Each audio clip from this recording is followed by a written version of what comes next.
ایک یہ کہتے ہیں کسی نے پوچھا کہ کالے کپڑے پہننا اور بچوں کو پہنانا کیسا ہے، کیونکہ یہ مقدس رنگ ہوتا ہے۔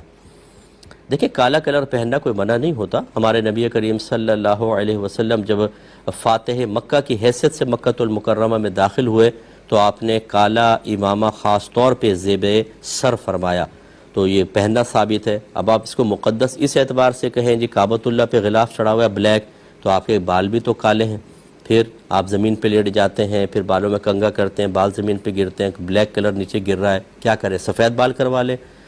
اور اسی طریقے سے 50 چیزیں کالی استعمال ہو رہی ہوتی ہیں ہمارے گھروں کے اندر، آپ دیکھ لیجئے۔ تو یہ اگر فرض کر لیں کعبۃ اللہ کی نسبت کی وجہ سے آپ اس کو مقدس کہہ رہے ہیں، تو اس کی تقدیس کا تقاضا یہ نہیں ہے کہ اس کو استعمال ہی نہ کریں،